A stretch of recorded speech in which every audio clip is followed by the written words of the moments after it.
Bismillahirrahmanirrahim. Assalamualaikum warahmatullahi wabarakatuh. Di sini saya akan mempresentasikan psikologi perkembangan, yaitu yang berjudul teori perkembangan naturalisme. Baik, yang pertama yaitu ada teori naturalistik dalam psikologi perkembangan. Teori ini itu memahami perkembangan manusia melalui perspektif alamiah biologis. Apa itu teori naturalistik? Dari definisi dasarnya yaitu teori naturalistik memandang perkembangan manusia sebagai proses alamiah yang dipengaruhi oleh faktor biologis dan lingkungan. Pendekatan ini menekankan bahwa manusia berkembang mengikuti pola-pola alami yang sudah tertanam dalam diri mereka sejak lahir. Teori ini mengakui bahwa setiap individu memiliki potensi bawaan yang akan berkembang secara bertahap sesuai dengan kematangan biologis dan interaksi dengan lingkungan alamiah mereka. Prinsip utamanya yaitu perkembangan mengikuti pola alamiah dan bertahap, faktor biologis dan hereditas berperan penting, lingkungan alami mendukung perkembangan optimal, setiap anak memiliki tempo perkembangan unik, kematangan biologis menentukan kesiapan belajar. Kemudian di sini ada tokoh-tokoh penting dalam teori naturalistik. Yang pertama adalah ada Jean-Jacques Rousseau. Lahir di Jenewa pada 21 Juni 1912.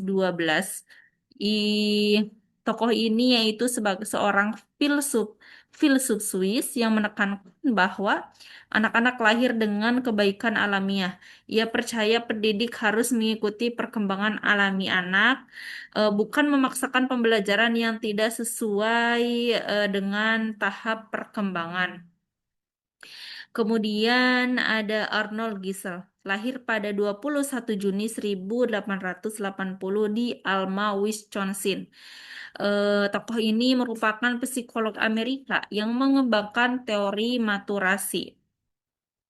Gisel menekankan bahwa perkembangan anak mengikuti pola yang sudah ditentukan secara biologis dan tidak dapat dipercepat melalui latihan atau pengajaran. Kemudian tokoh yang ketiga yaitu ada Maria Montessori. Lahir pada 31 Agustus 1870 di Chiaravalle. Eh, Tokoh ini merupakan pendidik Italia yang mengembangkan metode pembelajaran berbasis alam. Montessori percaya anak-anak belajar terbaik dalam lingkungan dan kebutuhan perkembangan alamiah mereka. Kemudian ada konsep maturasi dalam perkembangan. Maturasi adalah proses perkembangan yang terjadi secara alamiah sesuai dengan program biologis yang sudah tertanam dalam diri individu. Konsep ini menjadi inti dari teori naturalistik. Yang pertama yaitu ada kematangan fisik, yaitu pertumbuhan tubuh mengikuti pola genetik yang sudah ditentukan. Kemudian yang kedua adalah kematangan motorik, yaitu kemampuan bergerak, berkembang sesuai urutan yang dapat diprediksi. Kemudian yang ketiga ada kematangan kognitif. Kematangan kognitif yaitu berpikir muncul saat otak mencapai kesiapan biologis. Kemudian ada kematangan emosional. Kematangan emosional itu ini kematangan emosional ini yaitu regulasi emosi berkembang seiring perkembangan sistem saraf. Kemudian ada di sini ada tahap perkembangan naturalistik. Yang pertama yaitu masa bayi, yaitu dari usia 0 sampai 2 tahun. Yang di mana perkembangan ini yaitu perkembangan sensori motor dasar, bayi mengembangkan kemampuan fisik seperti menggenggam, merangkak, dan berjalan mengikuti pola maturasi yang ditentukan secara biologis. Kemudian ada masa kanak-kanak awal, yaitu masa kanak-kanak awal itu ini usia mulai dari 2 sampai 6 tahun. Perkembangan motorik halus dan kasar, anak mulai menguasai keterampilan fisik yang lebih kompleks seperti melompat, menggambar, dan menggunakan alat sederhana sesuai kematangan otot dan koordinasi. Kemudian ada masa kanak-kanak tengah, yaitu dari usia 6 sampai 12 tahun, yaitu perkembangan kognitif dan sosial, kemampuan berpikir biologis, interaksi sosial perkembangan seiring kematangan otot, dan sistem saraf yang mendukung fungsi-fungsi tersebut. Kemudian yang selanjutnya ada masa remaja, yaitu mulai dari usia 12 sampai 18 tahun.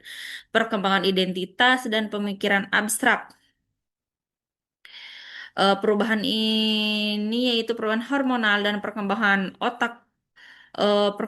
otak prefrontal, kemungkinan remaja yang mengembangkan pemikiran yang lebih kompleks dan identitas diri.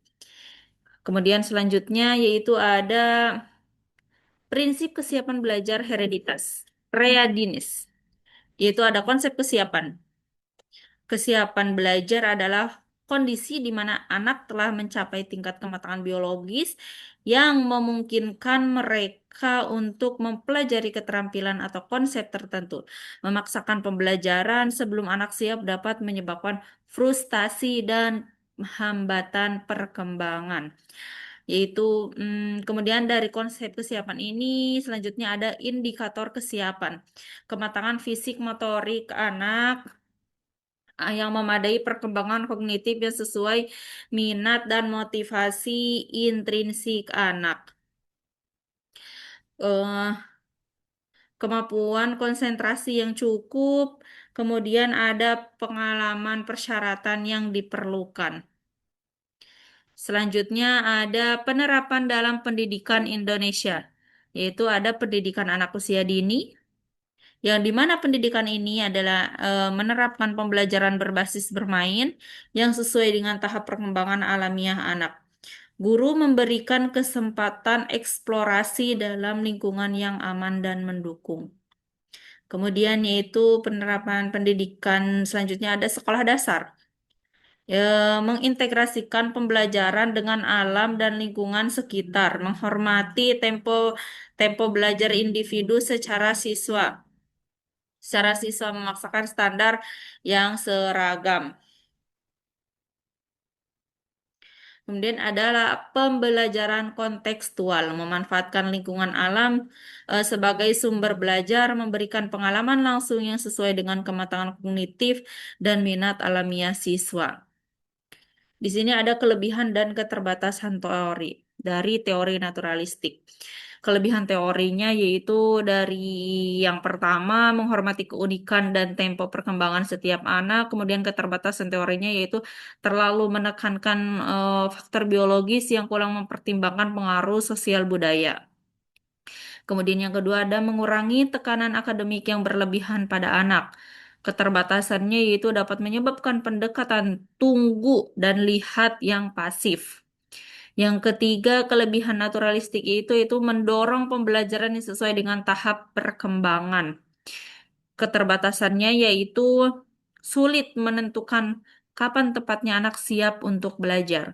Kemudian yang keempat, kelebihan yang keempat yaitu menekankan pentingnya lingkungan alamiah yang mendukung. Keterbatasannya mengabaikan peran stimulasi dan intervensi dini yang efektif. Yang terakhir, kelebihan teori ini yaitu memberikan dasar ilmiah untuk praktik pendidikan. Tetapi keterbatasannya kurang mempertimbangkan perbedaan individual yang signifikan. Kemudian di sini yang terakhir yaitu ada kesimpulan dan implikasi praktis. Teori naturalistik memberikan perspektif penting dalam memahami perkembangan anak sebagai proses alamiah yang perlu dihormati. Meskipun memiliki keterbatasan prinsip-prinsip, teori ini tetap relevan dalam konteks pendidikan Indonesia modern. Kemudian ini di sini ada untuk pendidik, catatan untuk pendidik, ciptakan lingkungan belajar yang mendukung perkembangan alamiah, amati kesiapan anak sebelum memperkenalkan konsep baru, hormati tempo belajar individual. Untuk orang tua, yaitu catatan untuk orang tua memberikan kesempatan eksplorasi dalam lingkungan aman, hindari perkembangan hindari memaksakan pembelajaran yang tidak sesuai usia. Dukung minat alamiah anak. Kemudian catatan yang terakhir yaitu untuk kebijakan.